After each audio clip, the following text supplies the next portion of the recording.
আসসালামু আলাইকুম প্রিয় শিক্ষার্থী এবং যারা ভিডিওটি দেখছেন সবাইকে আমার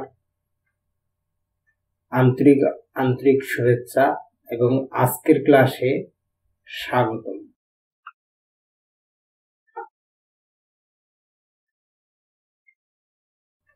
প্রথমত গতানুগতিকভাবেই পরিচয়টি দিয়ে নিই। আমি মোহাম্মদ রুবেল হক, সহকারী শিক্ষক, বীরগঞ্জ পাইলট সরকারি উচ্চ বিদ্যালয়, বীরগঞ্জ, দিনাজপুর।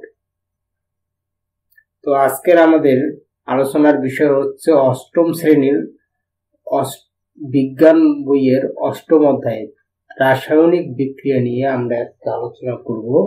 রাসায়নিক বিক্রিয়া। তো রাসায়নিক বিক্রিয়ার বিষয়টা কি তা বোঝার আগে আমরা একটু কিছু বিষয় জেনে নেব।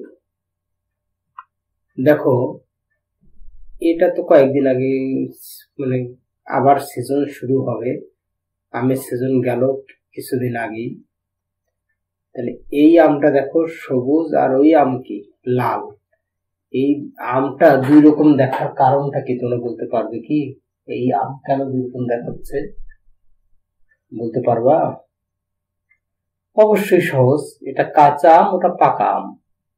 কাঁচা আম সবুজ, পাকা আম লাল। কেন সবুজ আর লাল হচ্ছে বলো দেখি? কারণ আম যখন কাঁচা থাকে তাতে বিভিন্ন ধরনের অ্যাসিড, বিভিন্ন ধরনের সাইট্রিক অ্যাসিড, তারপর হচ্ছে আরো বিভিন্ন ধরনের অ্যাসিড থাকে। কিন্তু আম যখন পেকে যায়, এই আম যখন পেকে গেলে হবে কি, এই অ্যাসিড গুলো রাসায়নিক ক্রিয়ার মাধ্যমে রূপান্তরিত হয়ে সুক্রোজ, ফ্রুক্টোজ, এই বিভিন্ন রকম প্রস্তুতে রূপান্তরিত হয়। ফলে কাঁচা আম যদি খাইতেও টক লাগে, পাকা আম কিন্তু মিষ্টি লাগে। কারণটা বুঝতে পেরেছো? কারণ কাঁচা আম টক, কারণ অ্যাসিড, আর পাকা আম মিষ্টি হয় কারণ এই রাসায়নিক ক্রিয়ায় আমের ভেতরের বস্তু রূপান্তরিত হয়ে সুক্রোজ, ফ্রুক্টোজ, সুক্রোজ বলতে চিনি সহজ ভাষায়, ফ্রুক্টোজ একই গ্রুপের মধ্যে পড়ে।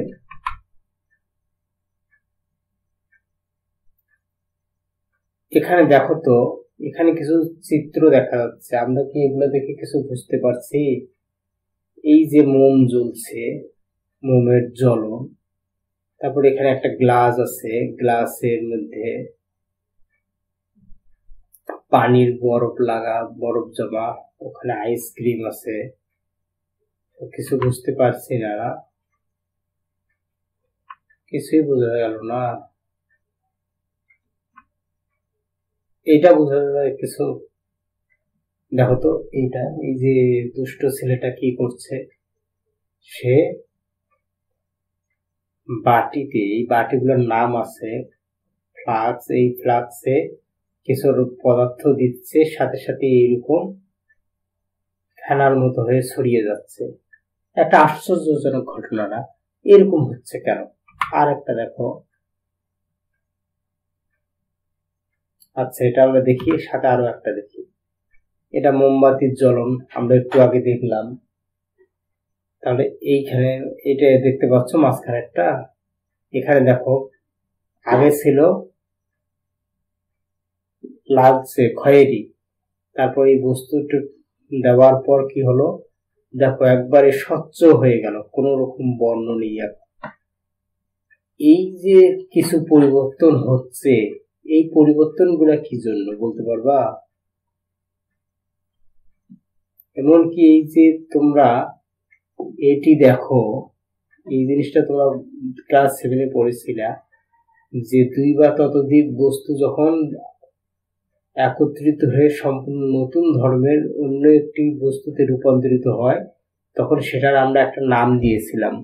মনে আছে কি নাম? মনে নেই?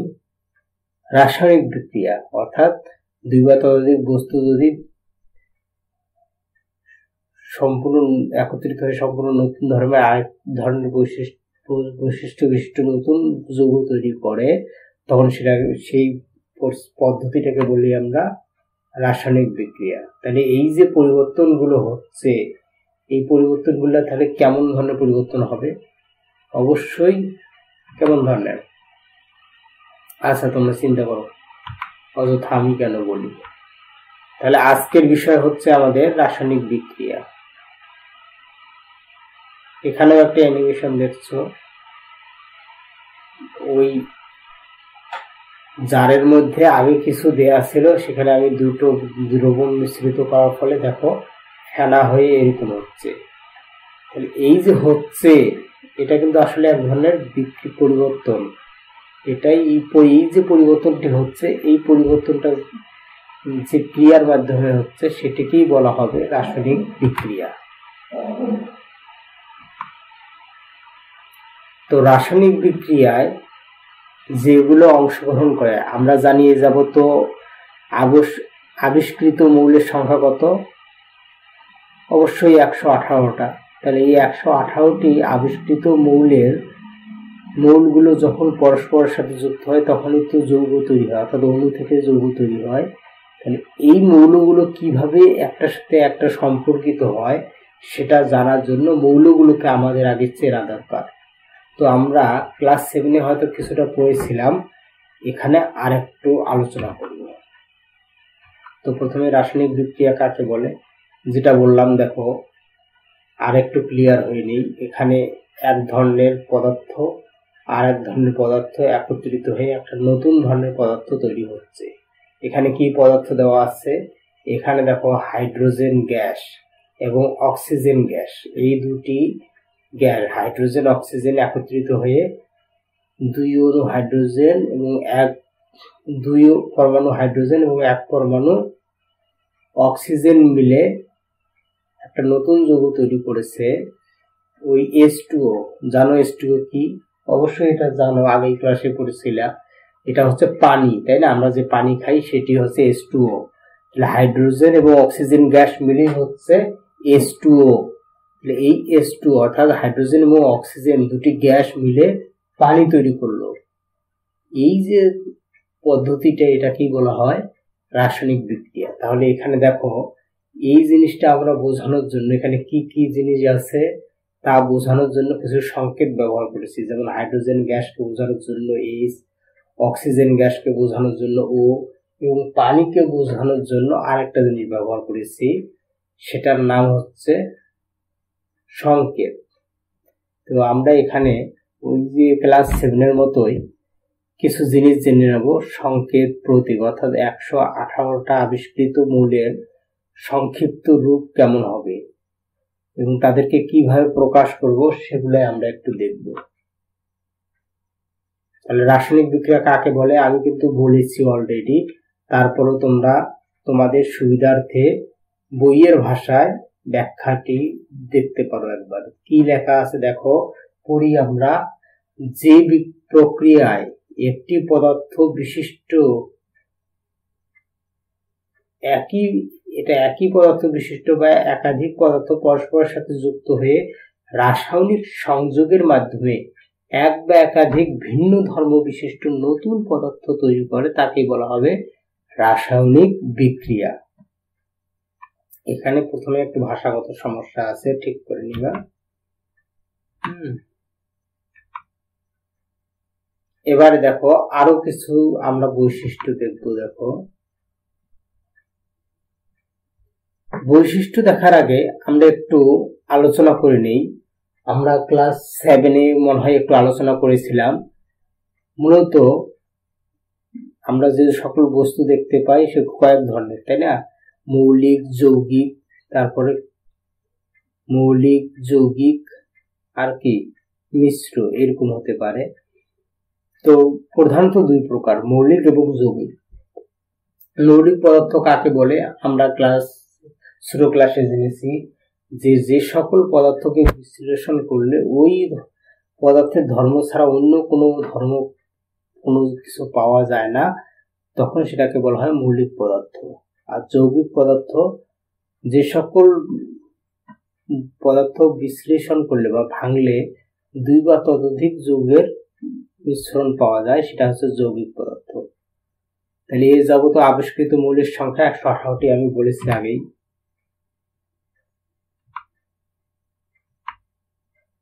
তাহলে দেখো আমাদের যে 118টা আবিষ্কৃত মৌল হচ্ছে, এই 118টা আবিষ্কৃত মৌলকে সহজে আয়ত্তে রাখার জন্য মৌলগুলোকে আমরা সংক্ষিপ্ত নামকরণ দেব। সংক্ষিপ্ত নামকরণ কি?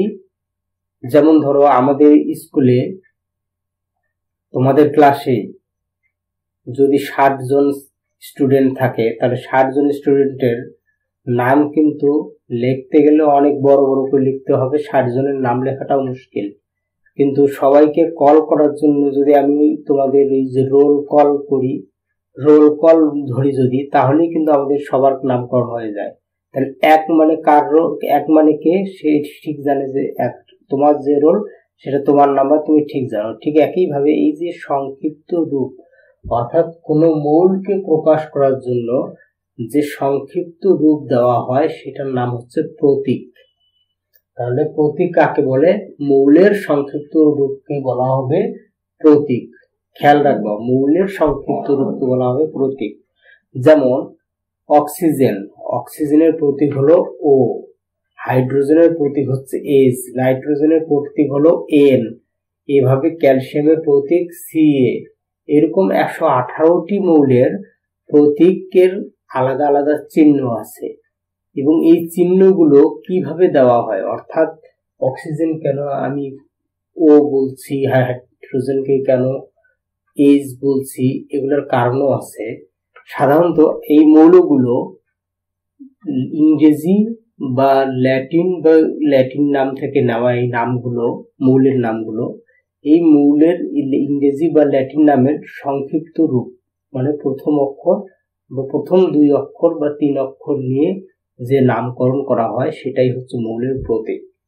তো নামকরণের কিছু নিয়ম আছে, আমরা নিয়মগুলো একটু দেখে নেই। এখানে দেখো একটা যৌগ দেখা যাচ্ছে আমাদের খুব পরিচিত, খাবার লবণ। খাবার লবণ হচ্ছে সোডিয়াম ক্লোরাইড, NaCl। এখন কথা হলো, আমরা প্রতীক কাকে বলে জানলাম, তো প্রতীক লেখার নিয়মের আগে আরেকটু জেনে নেই সংকেত কাকে বলে।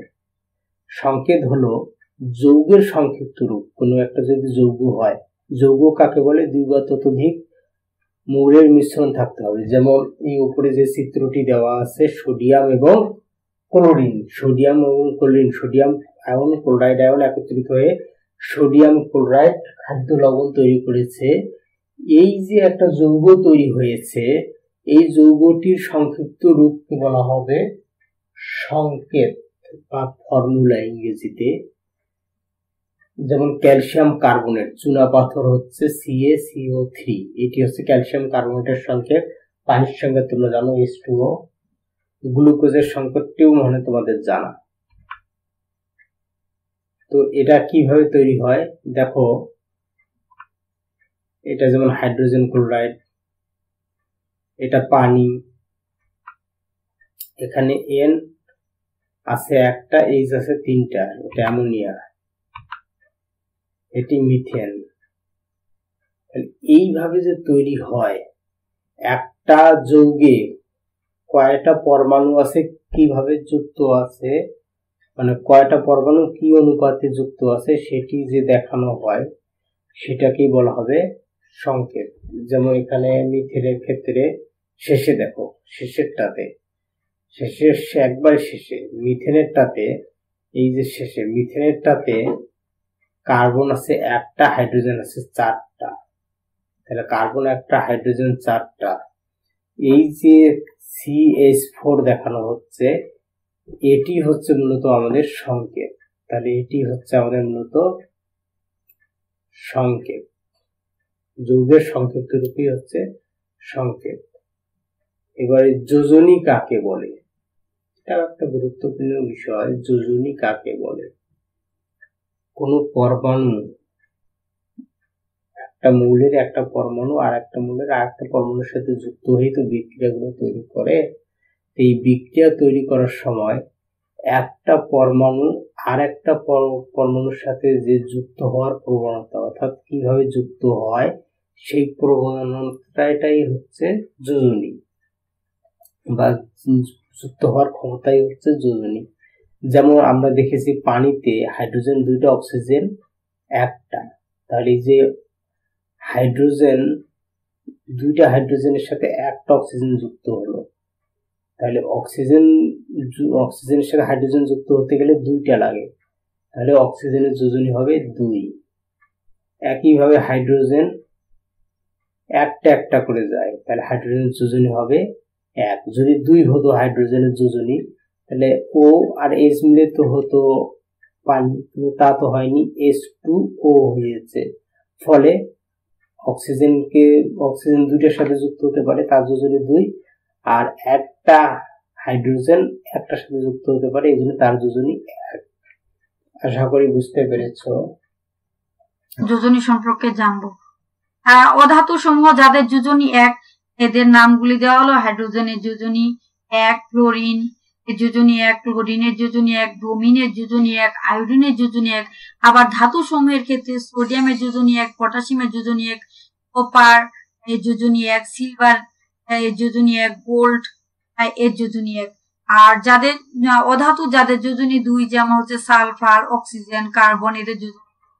আর ধাতু সমূহ যারা 2 নম্বর গ্রুপে অবস্থিত, আবার এছাড়া অন্য গ্রুপে অবস্থিত, তাদের যোজনী 2। ম্যাগনেসিয়ামের যোজনী 2, ক্যালসিয়ামের 2, আয়রনের 2, কপারের 2, জিঙ্কের যোজনী 2, টিন এর যোজনী 2, লেডের যোজনী 2। আবার অধাতু সমূহ যাদের যোজনী 3, নাইট্রোজেনের যোজনী 3, ফসফরাসের যোজনী 3, অ্যালুমিনিয়ামের আবার ধাতু সমূহ যাদের যোজনী 3, অ্যালুমিনিয়ামের যোজনী 3, আয়রনের যোজনী 3, আর গোল্ড এর যোজনী 3। অধাতু সমূহ যাদের যোজনী 4, কার্বনের যোজনী 4, সালফারের যোজনী 4, ধাতু সমূহ যাদের যোজনী 4, টিনের যোজনী 4, লেডের যোজনী 4। যোজনী কিছু কিছু মৌলের আবার একাধিক যোজনী প্রদর্শন করে তাদেরকে পরিবর্তনশীল যোজনী আমরা শুনলাম। একটু দেখি এখানে 1 যোজনী কোনগুলার, ওগুলো মনে রাখতে হবে। 2 যোজনী কোনগুলার মনে রাখতে হবে। 3 যোজনী কোনগুলার মনে রাখতে হবে। তবে অনেক ক্ষেত্রেই যেমন কার্বনের 2 হতে পারে, 4 হতে পারে, সালফারের 2, 4, 6 হতে পারে। ঠিক আছে? তো যাদের অনেক যোজনী থাকে তাদেরকে বলা হয় পরিবর্তনশীল যোজনী। তবে এই যোজনীর উপর ভিত্তি করে যৌগ তৈরির ক্ষেত্রে নামের আবার পার্থক্য হয়। যেমন আয়রন, দেখো আয়রনের যোজনী কিন্তু 2 পাবা। আয়রন, এই আয়রন যখন 2 যোজনী ব্যবহার করে বিক্রিয়ায় অংশগ্রহণ করবে, তখন এর নাম হবে আস। অর্থাৎ আয়রন মানে কি? ফেরাস। তাহলে যখন 2 যোজনী হবে তখন ফেরাস, আস, শেষে আজ উচ্চারণ হবে। যেমন ফ্রাজ অক্সাইড, ফ্রাজ সালফাইড, ফ্রাজ সালফেট, ফ্রাজ কার্বনেট ইত্যাদি। কিন্তু এই আয়রনই যখন 3 যোজনী ব্যবহার করবে, ওইখানে দেখো 3 যোজনী ব্যবহার করবে, তার নাম হয়ে যাবে ইক। যেমন সালফেটের সাথে যোগ বিক্রিয়া করলে হবে ফেরিক সালফেট। তারপর অক্সিজেনের সাথে যুক্ত করলে হবে ফেরিক অক্সাইড। ফেরিক অক্সাইড ইক উচ্চারণ হবে। গোল্ডের ক্ষেত্রেও তাই, সোনা, টিনের ক্ষেত্রেও তাই। ইক এবং আস কথাটার অর্থ হয়তো বুঝতে পেরেছ। এবারে যৌগমূলক কাকে বলে? যৌগমূলক একাধিক মৌলের একাধিক পরমাণুর সমন্বয়ে গঠিত একটি পরমাণু গুচ্ছ, যা রাসায়নিক বিক্রিয়ার সময় একটি মাত্র আয়নের ন্যায় আচরণ করে, এসব পরমাণু গুচ্ছকে যৌগমূলক বলে। যেমন ক্যালসিয়াম কার্বনেট যৌগে KCO3, এক্ষেত্রে CO3 হচ্ছে যৌগমূলক। সালফিউরিক অ্যাসিডের সংকেত H2SO4, এই যৌগে যৌগমূলক SO4। অর্থাৎ যৌগমূলক হচ্ছে এক গুচ্ছ পরমাণু এবং রাসায়নিক বিক্রিয়ার সময় একত্রে থেকে একটি মাত্র আয়ন বা পরমাণুর ন্যায় আচরণ করে, এটি হচ্ছে যৌগমূলক। আমরা আরেকবার, তোমরা হয়তো কথাটা শুনেছ এবং এখানে পড়তে পারছো, তারপরও আমি একটু বলি। দেখো এখানে CO3, এই যে CO3, কার্বন আছে, অক্সিজেন আছে। আমরা জানি 2 বা ততোধিক মৌল একত্রিত হলেই সেটি কি হয়? সেটি অবশ্যই একটা যৌগ। তো এটা একটা যৌগ, কিন্তু এটা যখন রাসায়নিক বিক্রিয়া অংশগ্রহণ করে তখন একটা পরমাণু যেরকম একক বৈশিষ্ট্য নিয়ে বিক্রিয়া অংশগ্রহণ করে, এই যে CO3 কার্বনেট এটিও কিন্তু একইভাবে বিক্রিয়া করে। অর্থাৎ এটি একটা পরমাণুর সাথে যুক্ত হতে পারে, হাইড্রোজেনের সাথে কিংবা সোডিয়ামের সাথে কিংবা আয়রনের সাথে যুক্ত হতে পারে। তাহলে এই যে একটার সাথে পুরোটাই যুক্ত হচ্ছে, এইরকম আকারে যতগুলো আছে সেগুলোকে বলা হয়, মানে একগুচ্ছ পরমাণু একত্রিত হয়ে যদি একটা পরমাণুর ন্যায় আচরণ করে তখন সেটাকে বলা হবে যৌগমূলক। ঠিক আছে? তো যৌগমূলক আছে আমাদের কতগুলো, যেমন কার্বনেট, সালফেট, অ্যামোনিয়াম ইত্যাদি এখানে দেওয়া আছে। এখানে খেয়াল রাখবা আমাদের পজিটিভ যৌগমূলক শুধু দুটি, একটা অ্যামোনিয়াম আর একটা হচ্ছে ফসফেট। এটা ফসফেট আছে, আর একটা হচ্ছে এখানে দেওয়া নাই, ক্লাস 9 এর বইতে দেওয়া আছে, আমি ভুলে গেলাম। তাহলে পজিটিভ হচ্ছে দুটা, আমাদের বইতে পজিটিভ একটা, বাকি সব নেগেটিভ। তাহলে এই মূলকগুলোর হচ্ছে যোজনী 1, ওগুলো 2 আর ওটা 3। আশা করি বুঝতে পেরেছো, এটিও মনে রাখতে হবে। যোজনীগুলো মনে না রাখলে পরবর্তীতে বিক্রিয়া করার সময় সমস্যা হবে। এবারে রাসায়নিক সমীকরণ। রাসায়নিক বিক্রিয়ার সময় কোনো পরমাণু ধ্বংস বা নতুন করে সৃষ্টি হয় না, পরমাণু শুধু পুনর্বিন্যাস ঘটে। বিক্রিয়ার সময় বিক্রিয়কে যতগুলো পরমাণু থাকে, বিক্রিয়ার পরে উৎপাদে তত সংখ্যক পরমাণু থাকে। কোন রাসায়নিক বিক্রিয়ায় অংশগ্রহণকারী বিক্রিয়ক দ্রব্য এবং উৎপন্ন দ্রব্যকে প্রতীক, সংকেত ও কতগুলো চিহ্ন, যেমন যোগ, অ্যারো বা সমান চিহ্ন সাহায্যে সংক্ষেপে প্রকাশ করাকে রাসায়নিক সমীকরণ বলি। আমরা একটি রাসায়নিক সমীকরণ নিয়ে এখন একটি আলোচনা করে দেখি জিঙ্ক যোগ H2SO4 মানে সালফিউরিক অ্যাসিড বিক্রিয়া করে জিঙ্ক সালফেট আর হচ্ছে এখনো হাইড্রোজেন উৎপন্ন করেছে। এটি একটি রাসায়নিক সমীকরণ। তাহলে রাসায়নিক সমীকরণ কাকে বলে?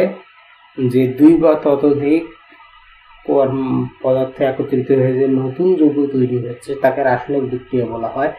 রাসায়নিক বিক্রিয়া প্রকাশের জন্য আমরা যে সমীকরণ ব্যবহার করি সেটি হচ্ছে রাসায়নিক সমীকরণ। রাসায়নিক সমীকরণ ঠিক গাণিতিক সমীকরণের মতোই, এখানে প্লাস থাকবে, সমান চিহ্ন থাকবে, অথবা সমান চিহ্নের বদলে তীর চিহ্ন থাকতে পারে। ঠিক আছে? সমান চিহ্নের বদলে তীর চিহ্ন থাকতে পারে। এখানে একটা রাসায়নিক সমীকরণ দেওয়া আছে, দেখো এখানে একটা যৌগ আর এক ধরনের যৌগের সাথে বিক্রিয়া করে নতুন ধরনের যৌগ তৈরি করেছে। এটা ছিল মিথেন, এটা কার্বন ডাই অক্সিজেন। মিথেন আর অক্সিজেন দহন বিক্রিয়ার ফলে কার্বন ডাই অক্সাইড ও পানি উৎপন্ন করেছে। তাহলে এই যে এই বিক্রিয়াটিকে আমরা সংকেত প্রতীক দিয়ে প্রকাশ করলাম, তার মাঝে তীর চিহ্ন আছে, এটিকেই বলা হবে রাসায়নিক সমীকরণ। রাসায়নিক সমীকরণ লেখার কতগুলো নিয়ম আছে, তো নিয়মগুলো আমরা একটু দেখে নেব।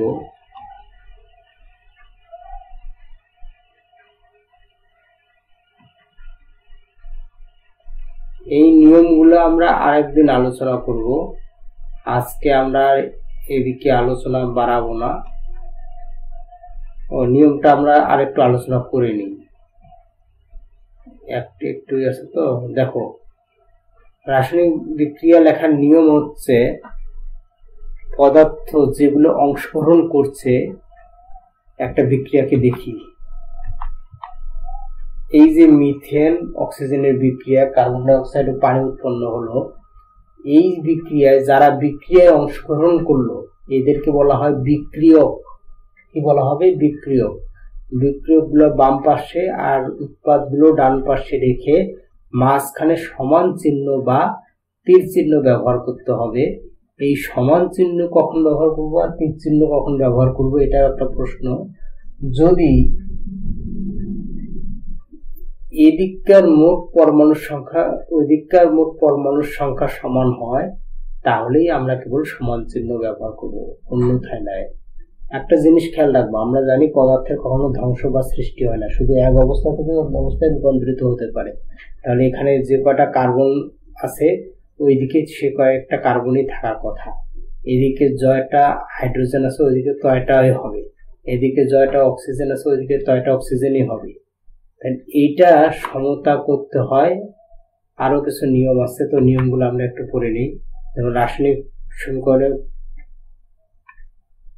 সমীকরণে বিক্রিয়ক পদার্থ বা পদার্থগুলোর স্ব প্রতীক সমীকরণটি তীরে বাম দিকে লিখতে হবে, অর্থাৎ যারা অংশগ্রহণ করবে তাদের প্রতীকগুলো বাম দিকে লিখতে হবে তীর চিহ্নের। বিক্রিয়াজাত পদার্থ বা পদার্থ সমূহ, অর্থাৎ বিক্রিয়াজাত বলতে বিক্রিয়া করে যেটি উৎপন্ন হবে সেটাকে বলে বিক্রিয়াজাত বা উৎপাদ। তাহলে যেটা উৎপাদ বা বিক্রিয়াজাত সেটা হচ্ছে ডান দিকে লিখতে হবে, এবং যদি বিক্রিয়ক কিংবা উৎপাদ বেশি হয়, একের অধিক হয়, তাহলে তাদেরকে প্লাস দ্বারা যুক্ত করতে হবে। এবং কোন পদার্থের অণুর সংখ্যা একাধিক হলে অণুর সংকেতের আগে সেই সংখ্যা লিখতে হবে। ধরো যে কোনো জায়গায় অণু হচ্ছে দুইটা, যেমন পানি হয়েছিল আমাদের H2O ছিল, তার সামনে কিন্তু দেখবা যে 2 ছিল। এই যে 2 সংখ্যাটা এটি হচ্ছে অণুর সংখ্যা, অণুর সংখ্যা লিখতে হবে। আরো কিছু নিয়ম আছে, যেমন বিক্রিয়ক এবং বিক্রিয়াজাত পদার্থগুলোর মধ্যে তীর চিহ্ন বদলে সমান চিহ্ন ব্যবহার করা যায়। কখন যায় আমি বললাম, সেটাকে বলা হয় সমতাকরণ। সমতাকরণ আমরা যখন তখন করতে পারি, যে কোনো বিক্রিয়া সমতাকরণ করা যায়। সেক্ষেত্রে উৎপাদের পরমাণুর সংখ্যা এবং বিক্রিয়কের পরমাণুর সংখ্যা সমান রাখার জন্য আমরা অণুর সংখ্যার জায়গায় বিভিন্ন ধরনের সংখ্যা গুণ করতে পারি। তো আজকে আমরা যে কয়েকটা বিষয় আলোচনা করলাম, রাসায়নিক বিক্রিয়া কাকে বলে, প্রতীক কাকে বলে, সংকেত কাকে বলে, যৌগমূলক কাকে বলে, যোজনী কাকে বলে। এর মধ্যে প্রতীক লেখার নিয়ম ক্লাস 7 এ ছিল, আর এইটি একটু আছে, তো আমি এখানে আলোচনা করে সময় নষ্ট করলাম না।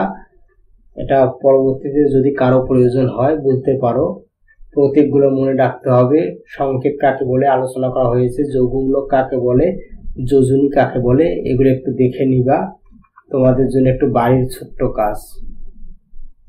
ধাতু অধাতু এবং যৌগমূলকের নাম লেখো, এবং যাদের যোজনী 1 2 3 4, মানে যাদের যোজনী 1 2 3 4 তাদের ধাতু অধাতু যৌগমূলক এই কয়েকটার নাম লিখবা, কারণ এগুলো আমাদের পরবর্তীতে কাজে লাগবে। তাহলে সবাই ভালো থাকো, সুস্থ থাকো, আমার জন্য দোয়া করো। আবার দেখা হবে। ধন্যবাদ।